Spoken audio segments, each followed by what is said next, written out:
Good morning, guys. How is your Sunday going? Good morning. Well, guys, figured I'd hop on real quick, do a little morning Jasmine video. I gotta take my youngest to go see Santa Claus here soon, so we're gonna go take care of that. So again, as always, guys, or as lately, anyways, happy holidays, whatever holiday you celebrate. I hope you have a good one with your loved ones, and everybody's happy, everybody's healthy, and yeah. So let's kind of look at the market here, guys. Bitcoin is holding 43.6. Bitcoin's been fairly sideways, fairly consistent this whole last week or so. Glimmer's pumping another 32.3%. Absolutely crazy, guys. Up 80% on the week. We called that one the day before yesterday. H bar, everything looks nice. CI network, Crust is up. We talked about Crust yesterday. It's up 31% today. What do we got? Jasmy up 6. It's up. Jasmy last night, as you guys know, Jasmy broke through resistance and now is up above resistance. And we're gonna kind of get into it a little bit here. Talk about that. So looking good, looking healthy, guys. What else is going on? It's just kind of a mixed bag. Most everything is pumping. Portfolios look nice and juicy today. Not too bad, not too bad. Okay, let's get into it here. As always, guys, nothing on these videos is ever financial advice. Uh, Blake, I expect Jasmy to consolidate between a 2067 and 2072 until we see more volume, then on to 2081. Now, there was someone in the comments, I think it was one or two people in the comments of last night's video where we covered the pump that we went through and the breakout that we covered last night. And the people, they get salty, right? And they're like, well, it didn't go, you know, it didn't. Someone was like, well, it didn't go to a cent, so it's not good enough. And they started, fighting it and being negative and stuff like that. And what I would say to people like that is like, you know what, man? Leave crypto, bro.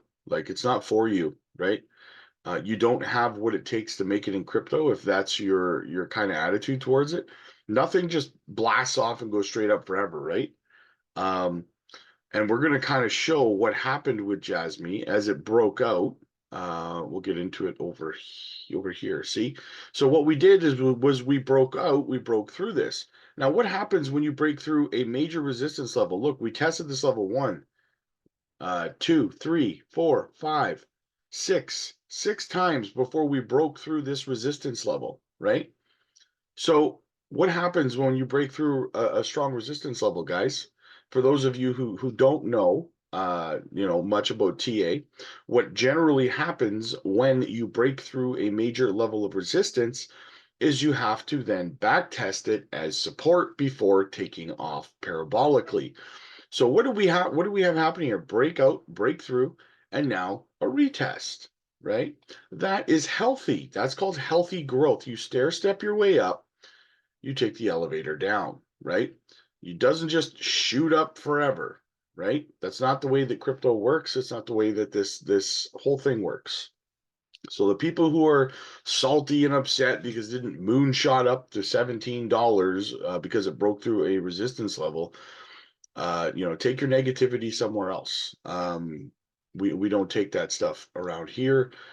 So that's what we did. We tested support. So soon enough, we're going to see another leg up. We're going to see our leg up. Next stop is 208, guys. And if we can break through that, we will be looking at 20.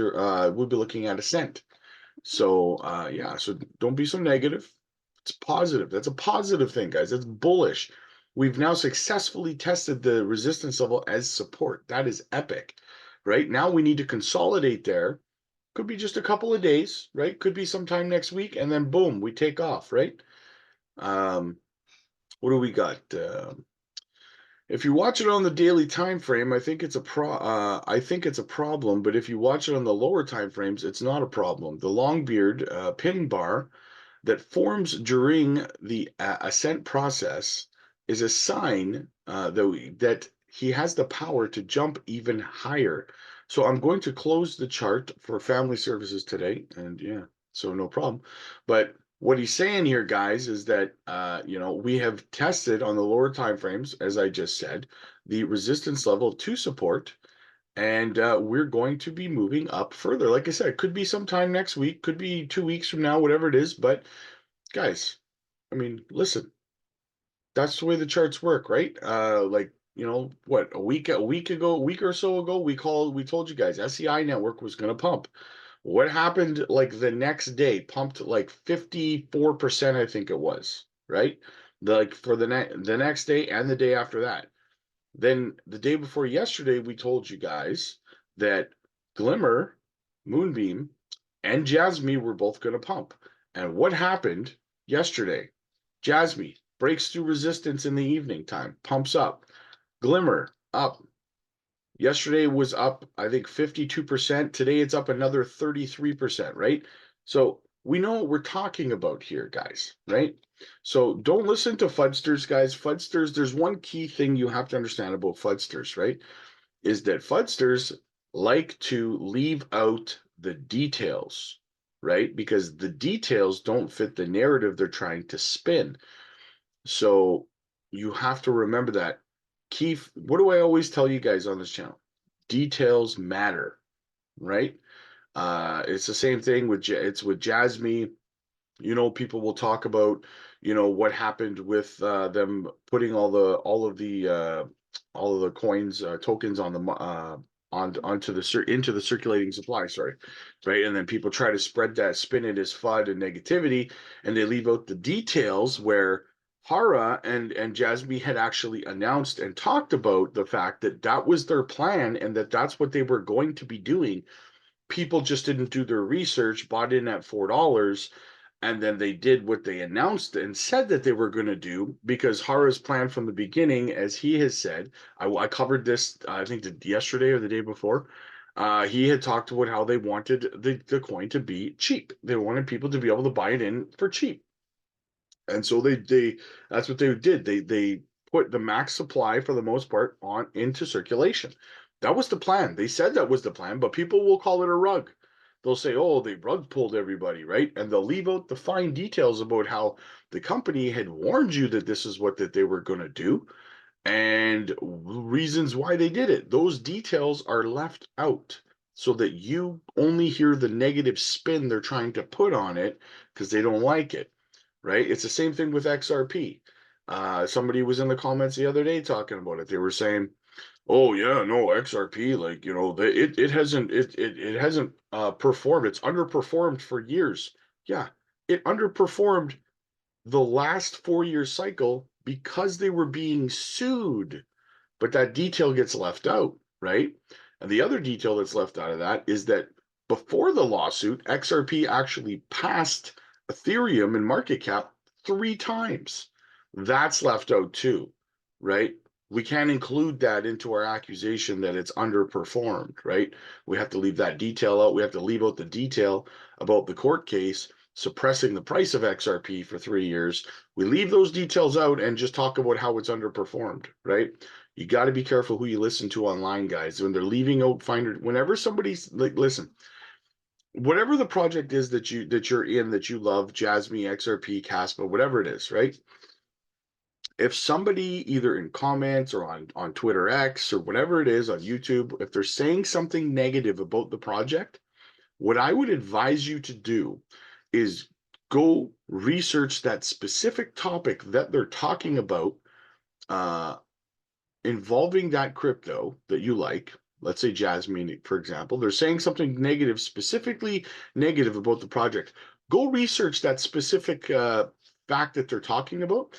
And I promise you, 99.99% of the time, they are leaving out details that fill in the narrative that blows their narrative out of the water, right? But they leave those details that matter out. So keep that in mind, guys. That's what I would encourage you to do instead of just feeling fear and stuff like that because someone's trying to get you to sell your project or whatever. Go research what they're saying. Like I said, 9 times out of 10, you're going to find that they're telling a half truth or a whole lie. That's what fudsters do in this market, right? So there is no negativity going on with Jasmine right now. We had a nice pump last night, guys. We broke through a major resistance level last night, guys. We're going to consolidate, and then we're going to see another leg up to 208. So bullish, bullish, nothing to be negative about. Captain Jasmine. Jasmine has been doing well, but so has the whole market. I am content with today's price thanks to my DCA, but I am not yet excited nor carried away. The project needs to show its value, where real life integration and adoption needs to take place. 2024 is coming and will give us a much needed insight into the future. Q1 2024. We expect the data exchange to go live, the new L1 chain, and the lockups to take place. This should be a recipe for great success. I fully expect data to drive the Jasmine coin price, giving us the ability to decouple from the market. This is what I look forward to the most. Jasmine's one of a kind and we're on a journey. Let me know your current thoughts below. Sorry, I get the hiccups. So this is exactly what I was just kind of saying, right? We don't get too down, we don't get too up. We remain bullish because everything is looking bullish on the micro and the macro, to be honest with you. So, I mean, look at everything we have going for Q1 of 2024, guys. That's just within the next 3 months. We expect the data exchange to go live, the new L1 chain, and the lockups to take place. Super, super bullish stuff. And who knows what other announcements are coming, guys. Like I said, there's long-awaited information that's going to come out about Saudi Arabia, about India, like partnerships with Jasmine out in those areas. So much bullishness, guys. So much bullishness. So that's kind of my thoughts on it this morning, guys. Let me know what you guys think. Smash the like button. If you are part of the Jasmine community, definitely hit the subscribe button. We'd love to have you stick around. We're trying to get to 2,000 subs before the end of the year. It's been an uphill battle, but you can help us out for Christmas. That would be fantastic. Shoot us a sub. And if you want to support the channel further, guys, you want members-only content, you want me to go over your portfolio with you. I've been getting that request a lot lately, guys. To rate people's portfolios and let them know what they're missing, what they should add, what they shouldn't add, blah, blah, blah, blah, blah. Then that is one of the perks of being a member on the channel as well. So yeah, definitely check that out. $4.99. Most channels charge between $29.99 and $49.99. So the value in it is just astronomical. And as always, check out L Bank, the channel sponsor. Do spot trading, leverage trading, copy trading, no KYC required. And check out the free Discord link in the description, guys. You guys wanted a Discord, so I created one. So let's get in there, guys, so that we can all chat 24/7 and we have support. We can support each other, help each other out, answer questions, things like that. And I'll see you guys in the next one.